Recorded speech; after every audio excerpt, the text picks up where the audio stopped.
Hello, everyone. Welcome so much for being here. I'd like to introduce everyone to Robert, or bring on Robert F. Kennedy Jr.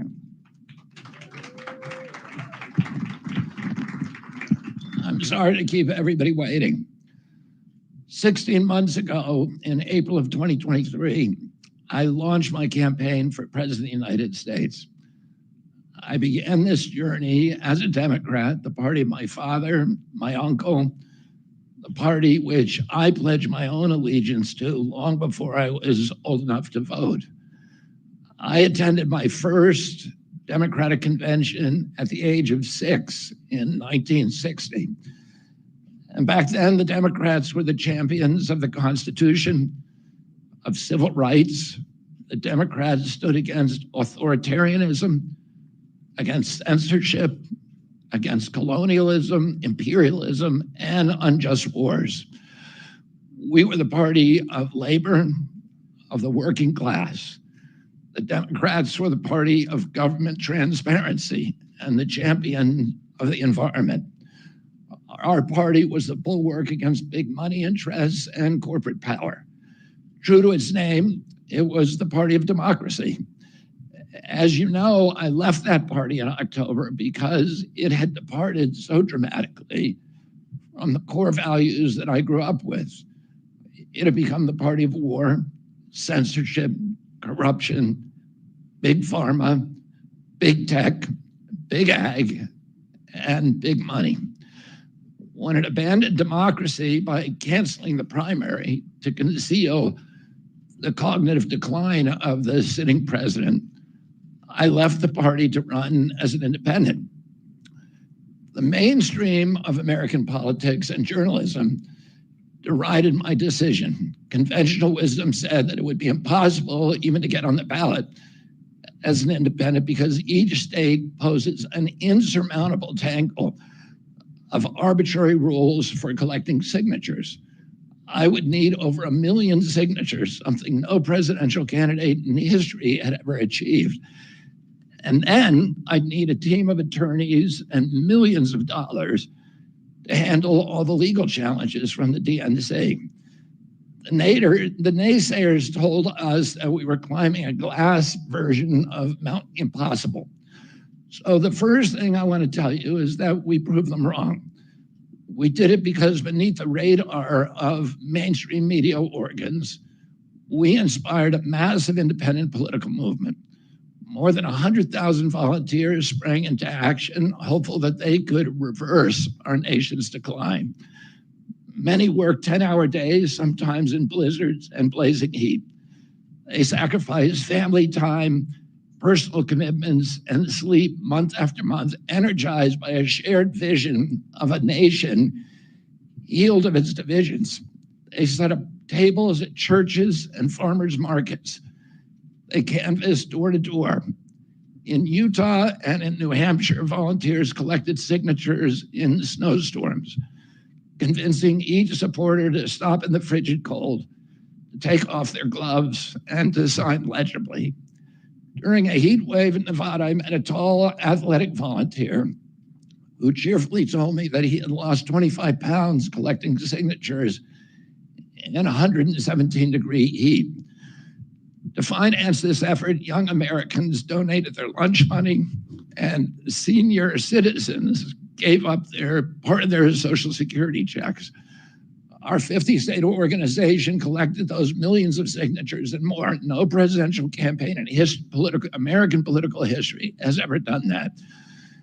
And so I want to thank all of those dedicated volunteers and congratulate the campaign staff who coordinated this enormous logistical feat.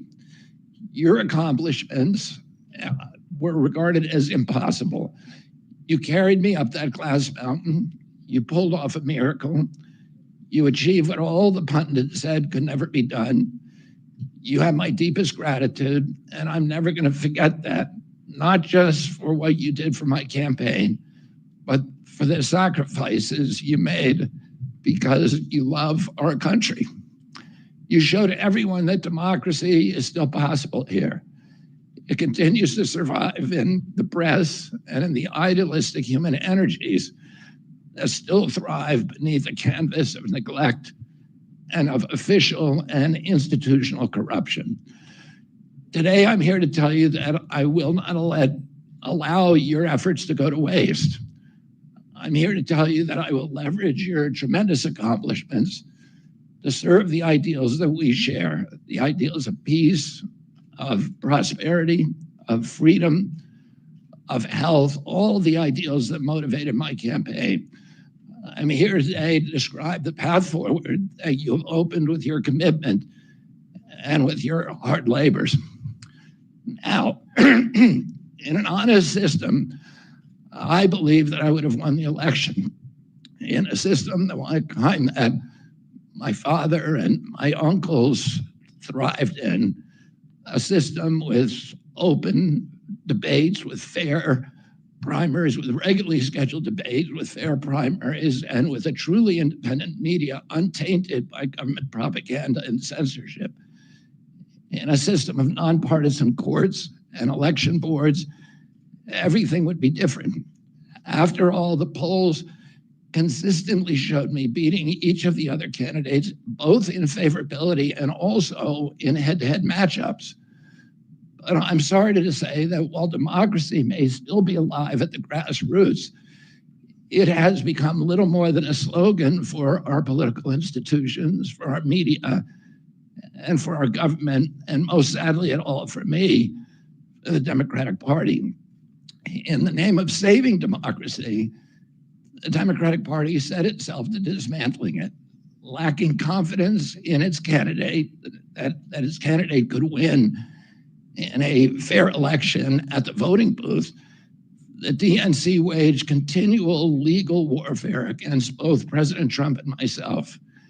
Each time that our volunteers turned in those towering boxes of signatures needed to get on the ballot, the DNC dragged us into court, state after state, attempting to erase their work and to subvert the will of the voters who had signed those petitions. It deployed DNC-aligned judges to throw me and other candidates off the ballot and to throw President Trump in jail. It ran a sham primary that was rigged to prevent any serious challenge to President Biden. Then, when a predictably bungled debate performance precipitated the palace coup against President Biden, the same shadowy DNC operatives appointed his successor, also without an election. They installed a candidate who was so unpopular with voters that she dropped out in 2020 without winning a single delegate. My uncle and my father both relished debate. They prided themselves on their capacity to go toe-to-toe with any opponent in the battle over ideas. They would be astonished to learn of a Democratic Party presidential nominee who, like Vice President Harris, has not appeared in a single interview or an unscripted encounter with voters for 35 days. This is profoundly undemocratic. How are people to choose when they don't know whom they are choosing? And how can this look to the rest of the world? My father and my uncle were always conscious of America's image abroad because of our nation's role as the template for democracy, the role model for democratic processes, and the leader of the free world. Instead of showing us her substance and character, the DNC and its media organs engineered a surge of popularity for Vice President Harris based upon, nothing. No policies, no interviews, no debates, only smoke and mirrors and balloons in a highly produced Chicago circus. There in Chicago, a string of Democratic speakers mentioned Donald Trump 147 times just on the first day. Oh, who needs a policy when you have Trump to hate? In contrast, at the RNC convention, President Biden was mentioned only twice in 4 days. I do interviews every day. Many of you have interviewed me, Anybody who asks gets to interview me. Some days I do as many as 10. President Trump, who actually was nominated and won an election, also does interviews daily. How did the Democratic Party choose a candidate that has never done an interview or debate during the entire election cycle? We know the answers. They did it by weaponizing the government agencies. They did it by abandoning democracy. They did it by suing the opposition and by disenfranchising American voters. What most alarms me isn't how the Democratic Party conducts its internal affairs or runs its candidates. What alarms me is the resort to censorship and media control and the weaponization of the federal agencies. When a US president colludes with or outright coerces media companies to censor political speech, it's an attack on our most sacred right of free expression. And that's the very right upon which all of our other constitutional rights rest.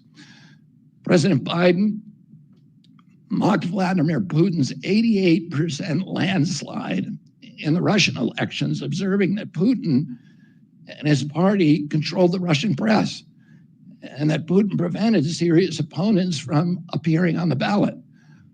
But here in America, the DNC also prevented opponents from appearing on the ballot. And our television networks expose themselves as Democratic Party organs. Over the course of more than a year in a campaign where my poll numbers reached at times in the high 20s, the DNC-aligned mainstream media networks maintain a near perfect embargo on interviews with me. During his 10-month presidential campaign in 1992, Ross Perot gave 34 interviews on mainstream networks. In contrast, during the 16 months since I declared, ABC, NBC, CBS, MSNBC, and CNN combined gave only 2 live interviews from me. Those networks instead ran a continuous deluge of hit pieces with inaccurate, often vile, pejoratives and defamatory smears. Some of those same networks and colluded with the DNC to keep me off the debate stage. Representatives of those networks are in this room right now, and I'll just take a moment to ask you to consider the many ways that your institutions have abdicated this really sacred responsibility, the duty of a free press to safeguard democracy and to challenge always the party in power. Instead of maintaining that posture of fierce skepticism toward authority, your institutions have made themselves government mouthpieces and stenographers for the organs of power. You didn't alone cause the devolution of American democracy, but you could have prevented it. The Democratic Party's censorship of social media was even more of a naked exercise of executive power. This week, a federal judge, Terry Doty, upheld my injunction against President Biden, calling the White House's censorship project, quote, the most egregious violation of the First Amendment in the history of the United States of America. Doty's previous 155-page decision details how just 37 hours after he took the oath of office, swearing to uphold the Constitution, President Biden and his White House opened up a portal and then invited the CIA, the FBI, CISA, which is a censorship agency. It's the center of the censorship industrial complex, DHS, the IRS, and other agencies to censor me and other political dissidents on social media. Even today, users who try to post my campaign videos to Facebook or YouTube get messages that this content violates community standards. 2 days after Judge Doty rendered his decision this week, Facebook was still attaching warning labels to an online petition calling on ABC to include me in the upcoming debate. They said that violates community standards, their community standards. The mainstream media was once the guardian of the First Amendment and democratic principles, and has joined this systemic attack on democracy. The media justifies their censorship on the grounds of combating misinformation, but governments and oppressors don't censor lies. They don't fear lies. They fear the truth, and that's what they censor. And I don't want any of this to sound like a personal complaint, because it's not. For me, it's all part of a journey, and it's a journey that I signed up with.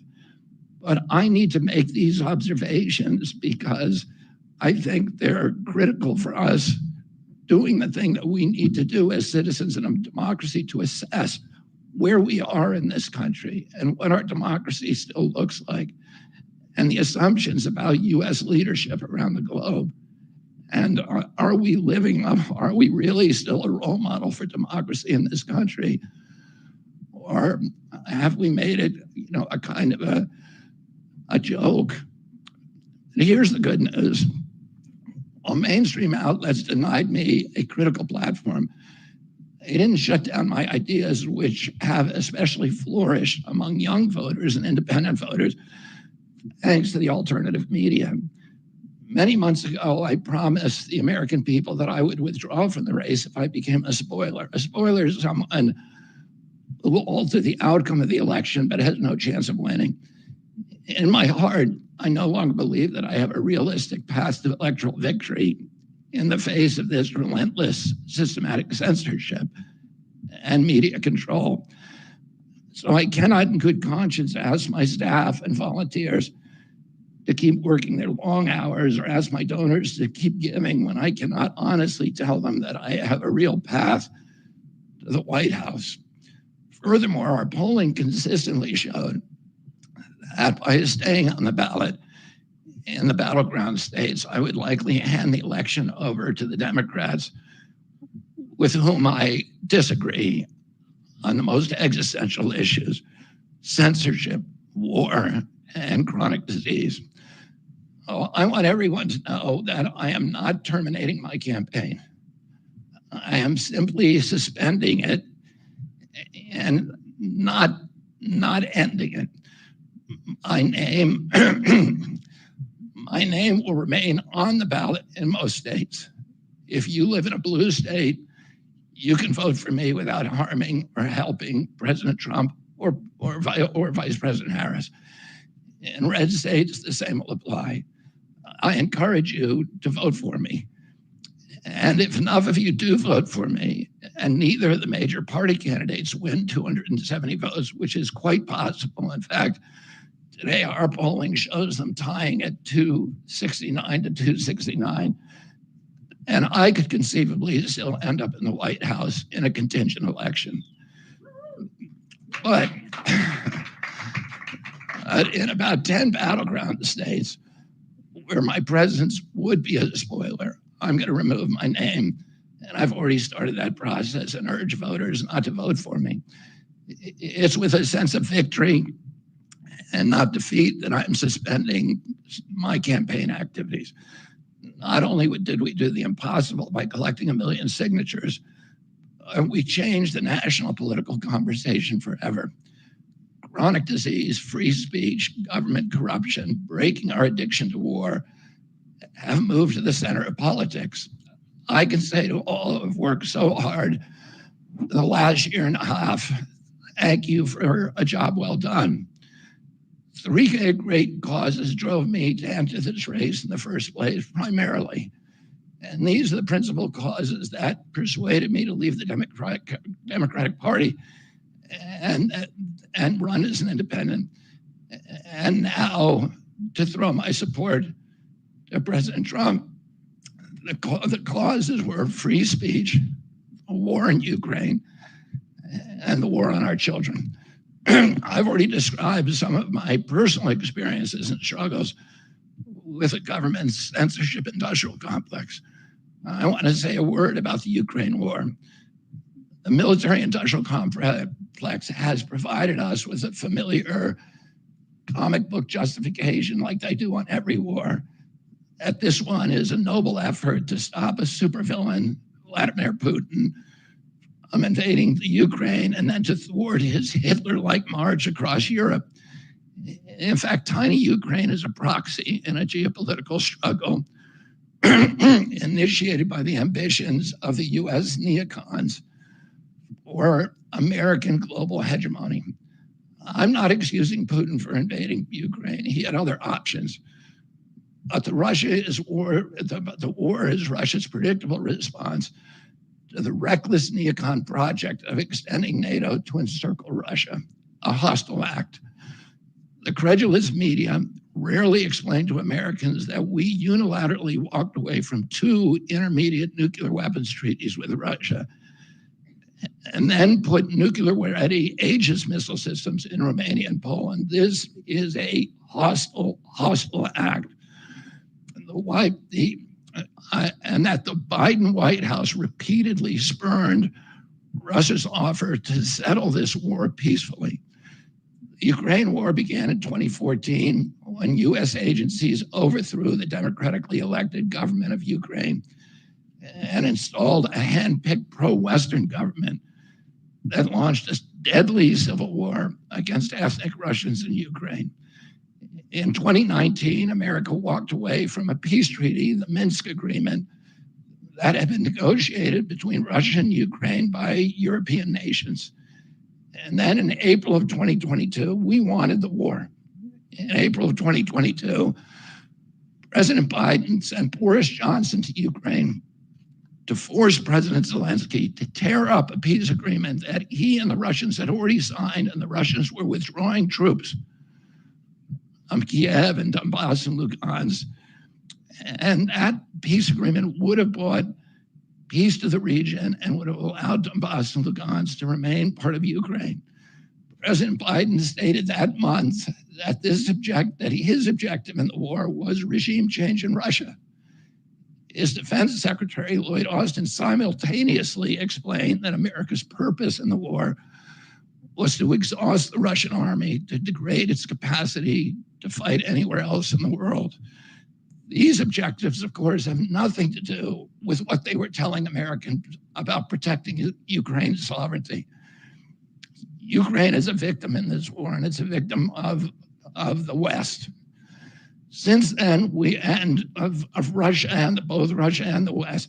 Since then, we have, since tearing up that agreement, forcing Zelensky to tear up the agreement, we've squandered the flower of Ukrainian youth, as many as 600,000 Ukrainian kids and over 100,000 Russian kids, all of whom we should be mourning, have died, and the Ukraine's infrastructure is destroyed.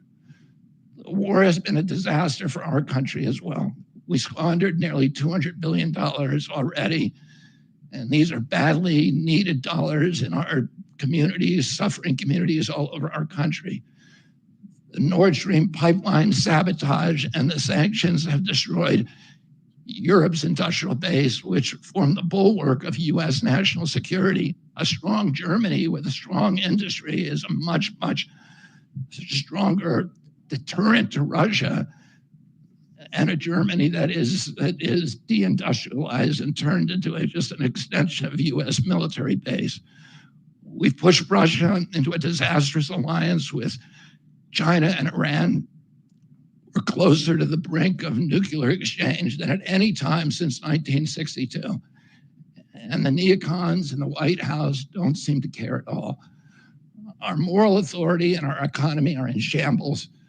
And the war gave rise to the emergence of BRICS, which now threatens to replace the dollar as the global reserve currency. This is a first-class calamity for our country.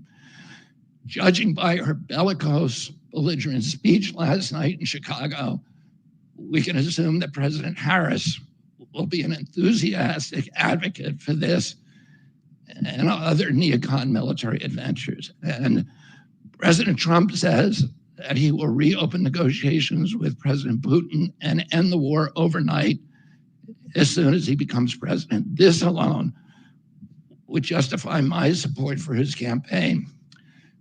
Last summer, it looked like no candidate was willing to negotiate a quick end to the Ukraine war, to tackle chronic disease epidemic, to protect free speech, our constitutional freedoms, to clean corporate influence out of our government, or to defy the neocons and their agenda of endless military adventurism. But now one of the two candidates has adopted these issues as his own, to the point where he has asked to enlist me in his administration. I'm speaking, of course, of Donald Trump. Less than 2 hours after President Trump narrowly escaped assassination, Callie Means called me on my cell phone. I was then in Las Vegas. Callie is arguably the leading advocate for food safety, for soil regeneration, and for ending the chronic disease epidemic that is destroying America's health and ruining our economy. Callie has exposed the insidious corruption at the FDA, the NIH, the HHS, and the USDA that has caused the epidemic. Callie had been working on and off for my campaign, advising me on those subjects since the beginning. And those subjects have been my primary focus for the last 20 years. I was delighted when Callie told me that day that he had also been advising President Trump. He told me President Trump was anxious to talk to me about chronic disease and other subjects, and to explore avenues of cooperation. He asked if I would take a call from the president. President Trump telephoned me a few minutes later, and I met with him the following day. A few weeks later, I met again with President Trump and his family members and closest advisors in Florida. In a series of long, intense discussions, I was surprised to discover that we are aligned on many key issues. In those meetings, he suggested that we join forces as a unity party. We talked about Abraham Lincoln's team of rivals. That arrangement would allow us to disagree publicly and privately and fiercely, if need be, on issues over which we differ, while working together on the existential issues upon which we are in concordance. I was a ferocious critic of many of the policies during his first administration, and there are still issues and approaches upon which we continue to have very serious differences. But we are aligned with each other on other key issues like ending the forever wars, ending the childhood disease epidemics, securing the border, protecting freedom of speech, unraveling the corporate capture of our regulatory agencies, getting the US intelligence agencies out of the business of propagandizing and censoring and surveilling Americans and interfering with our elections. Following my first discussion with President Trump, I tried unsuccessfully to open similar discussions with Vice President Harris. Vice President Harris declined to meet or even to speak with me. Suspending my candidacy is a heart-rending decision for me, but I'm convinced that it's the best hope for ending the Ukraine war and ending the chronic disease epidemic that is eroding our nation's vitality from the inside, and for finally protecting free speech. I feel a moral obligation to use this opportunity to save millions of American children, above all things. In case some of you don't realize how dire the condition is of our children's health and chronic disease in general, I would urge you to view Dr. Carlson's recent interview with Callie Means and his sister, Dr. Casey Means, who is the top graduate of her class at Stanford Medical School. This is an issue that affects all of us far more directly and urgently than any culture war issue and all the other issues that we obsess on and that are tearing apart our country. This is the most important issue. Therefore, it has the potential to bring us together. So let me share a little bit about why I believe it's so urgent. Today, 2/3, we spend more on healthcare than any country on earth, twice what they pay in Europe. And yet we have the worst health outcomes of any nation in the world. We're about 79th in health outcomes behind Costa Rica and Nicaragua and Mongolia and other countries.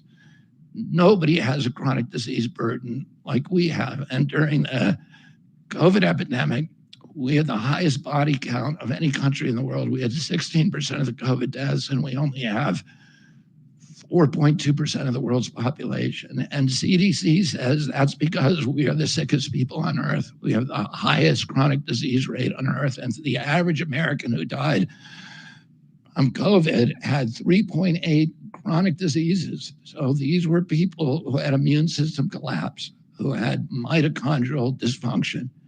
And no other country has anything like this.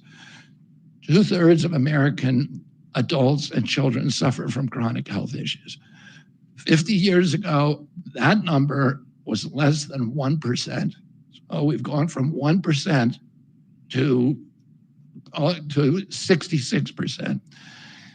In America, 74% of Americans are now overweight or obese, and 50% of our children. 120 years ago, when somebody was obese, they were sent to the circus. There were case reports done about them. Obesity was almost unknown. In Japan, the childhood obesity rate is 3% compared to 50% here. Half of Americans have prediabetes or type 2 diabetes. When my uncle was president, I was a boy. Juvenile diabetes was effectively non-existent. A typical pediatrician would see one case of diabetes during his entire career, a 40 or 50-year career. Today, 1 out of every 3 kids who walks through his office door is diabetic or pre-diabetic. And the mitochondrial disorder that caused diabetes also causing Alzheimer's, which is now classified as diabetes. And it's costing this country more than our military budget every year. There's been an explosion of neurological illnesses that I never saw as a kid: ADD, ADHD, speech delay, language delay, Tourette's syndrome, narcolepsy, ASD, Asperger's, autism. In the year 2000, the autism rate was 1 in 1,500. Now autism rates in kids are 1 in 36, according to CDC nationally. Nobody's talking about this. 1 in every 22 kids in California has autism. And this is a crisis that 77% of our kids are too disabled to serve in the United States military. What is happening to our country? And why isn't this in the headlines every single day? There's nobody else in the world that is experiencing this. This is only happening in America. About 18%, and by the way, there has been no change in diagnosis, which the industry sometimes like to say. There has been no change in screening. This is a change in incidence. In my generation, 70-year-old men, the autism rates are about 1 in 10,000. In my kids' generation, 1 in 34. I'll repeat, in California, 1 in 22. Why are we letting this happen? Why are we allowing this to happen to our children? These are the most precious assets that we have in this country. How can we let this happen to them? About 18% of American teens now have fatty liver disease. That's like 1 out of every 5. That disease, when I was a kid, only affected late-stage alcoholics who were elderly. Cancer rates are skyrocketing in the young and the old. Young adult cancers are up 79%. 1 in 4 American women is on antidepressant medication. 40% of teens have a mental health diagnosis. And 15% of high schoolers are on Adderall, and 500,000 children on SSRIs. So what's causing this suffering? I'll name 2 culprits. First, and the worst, is ultra-processed food. About 70% of American children's diet is ultra-processed. That means industrial manufactured in a factory. These foods consist primarily of processed sugar, ultra-processed grains, and seed oils. Laboratory scientists who many of them formerly worked for the cigarette industry, which purchased all the big food companies in the 1970s and 80s, deployed thousands of scientists to figure out chemicals, new chemicals, to make the food more addictive. And these ingredients didn't exist 100 years ago. Humans aren't biologically adapted to eat them. Hundreds of these chemicals are now banned in Europe, but ubiquitous in American processed foods. The second culprit is toxic chemicals in our food, our medicine, in our environment. Pesticides, food additives, pharmaceutical drugs, and toxic waste permeate every cell of our bodies. The assault on our children's cells and hormones is unrelenting. To name just one problem, many of these chemicals increase estrogen because young children are ingesting so many of these hormone disruptors. America's puberty rate is now occurring at age 10 to 13, which is 6 years earlier than girls were reaching puberty in 1900. Our country has the earliest puberty rates of any continent on the earth. And no, this isn't because of better nutrition. This is not normal. Breast cancer is also estrogen driven, and it now strikes 1 in 8 women. We are mass poisoning all of our children and our adults. Considering the grievous human cost of this tragic epidemic of chronic disease, it seems almost crass to mention the damage it does to our economy. But I'll say, it is crippling the nation's finances. When my uncle was president, our country has spent $0 on chronic disease. Today, government healthcare spending is almost all for chronic disease. And it's double the military budget. And it is the fastest growing budget item in the federal budget. And chronic disease costs more to the economy as a whole, costs at least $4 trillion, 5 times our military budget. And that's a 20% drag on everything we do and everything we aspire to. Poor and minority communities suffer disproportionately. People who worry about DEI or about bigotry of any kind, this dwarfs anything. We are poisoning the poor. We are systematically poisoning minorities across this country. Industry lobbyists have made sure that most of the food stamp lunch program, about 70% of food stamps and about 70 or 77% of school lunches are processed foods. There's no vegetables. There's nothing that you would want to eat. We are just poisoning the poor citizens, and that's why they have the highest chronic disease burden of anybody, any demographic in our country, and the highest in the world. The same food industry lobbied to make sure that nearly all agricultural subsidies go to commodity crops that are the feedstock of processed food industry. These policies are destroying small farms and they're destroying our soils. We give about, I think, 8 times as much in subsidies to tobacco than we do to fruits and vegetables. It makes no sense. If we want a healthy country, the good news is that we can change all this. We can change it very, very quickly. America can get healthy again.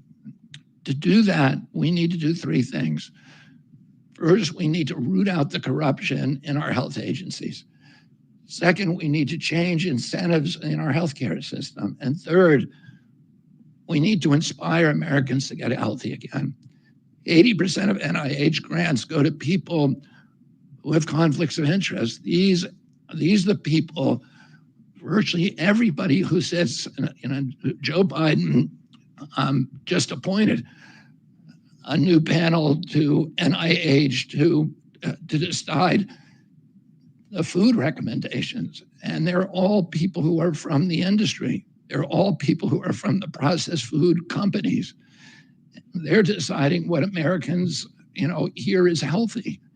And the recommendations on the food pyramid and what goes to our school lunch programs, what go to the program, the Swiss program, the food stamp programs, they're all corrupted and conflicted individuals. These agencies, the FDA, USDA, and CDC, all of them are controlled by giant for-profit corporations.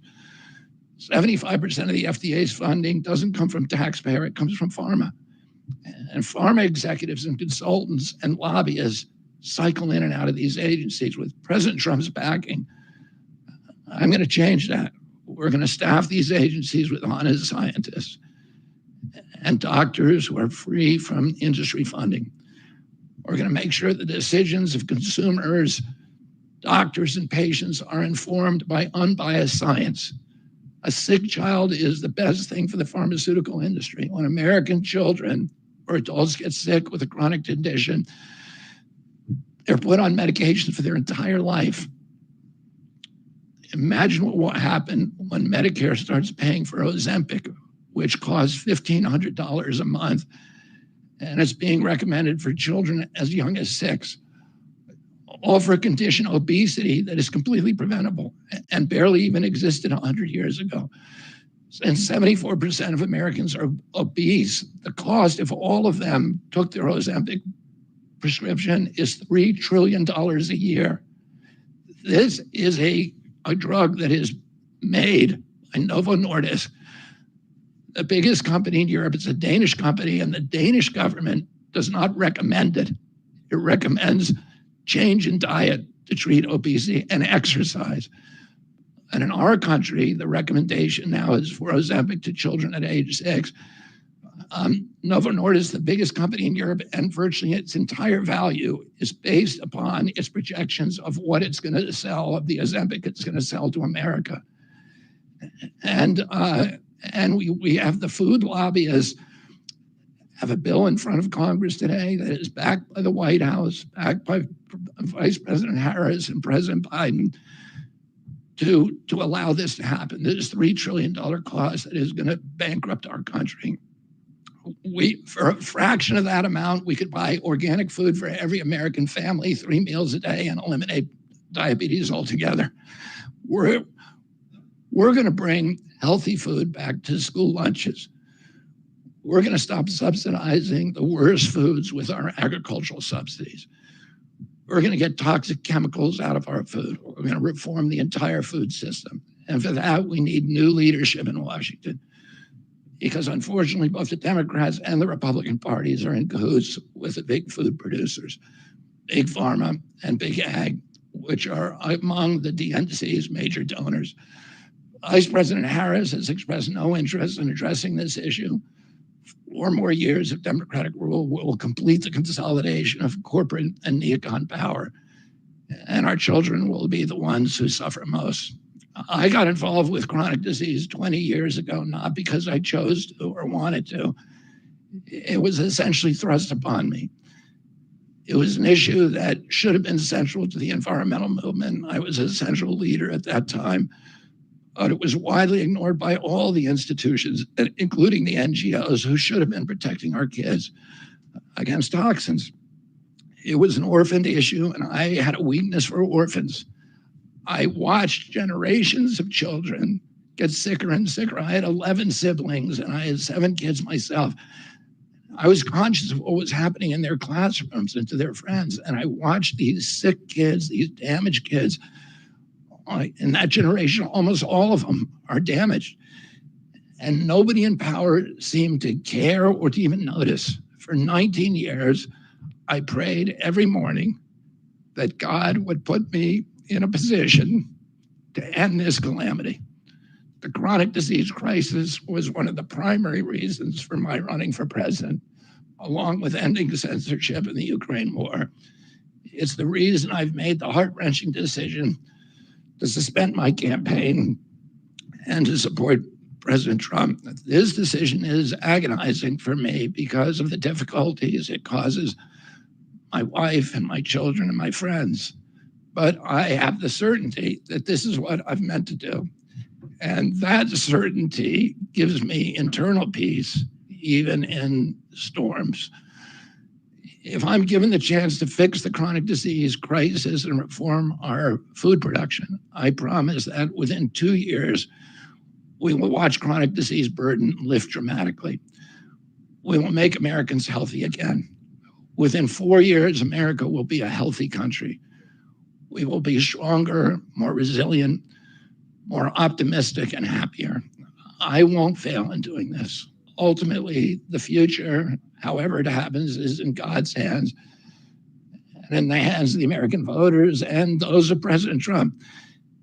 If President Trump is elected and honors his word, the vast burden of chronic disease that now demoralizes and bankrupts the country will disappear. This is a spiritual journey for me. I reached my decision through deep prayer, through hard-nosed logic, and I asked myself, what choices must I make to maximize my chances to save America's children and restore national health? I felt that if I refused this opportunity, I would not be able to look myself in the mirror, knowing that I could have saved lives of countless children and reversed this country's chronic disease epidemic. I'm 70 years old. I may have a decade to be effective. I can't imagine that President Harris would allow me or anyone to solve these dire problems. After 8 years of President Harris, any opportunity for me to fix the problem will be out of my reach forever. President Trump has told me that he wants this to be his legacy. I'm choosing to believe that this time he will follow through. His son, his biggest donors, his closest friends, and all support this objective. My joining the Trump campaign will be a difficult sacrifice for my wife and children, but worthwhile if there's even a small chance of saving these kids. Ultimately, the only thing that will save our country and our children is if we choose to love our kids more than we hate each other. That's why I launched my campaign to unify America. My dad and uncle made such an enduring mark on the character of our nation, not so much because of any particular policies that they promoted, but because they were able to inspire profound love for our country and to fortify our sense of ourselves as a national community held together by ideals. They were able to put their love into the intentions and hearts of ordinary Americans and to unify a national populist movement of Americans, Blacks and whites, Hispanics, urban and rural Americans. They inspired affection and love and high hopes and a culture of kindness that continue to radiate among Americans from their memory. That's the spirit on which I ran my campaign and that I intend to bring into the campaign of President Trump. Instead of vitriol and polarization, I will appeal to the values that unite us, the goals that we could achieve if only we weren't at each other's throats. The most unifying theme for all Americans is that we all love our children. If we all unite around that issue now, we can finally give them the protection, the health, and the future that they deserve. Thank you all very much.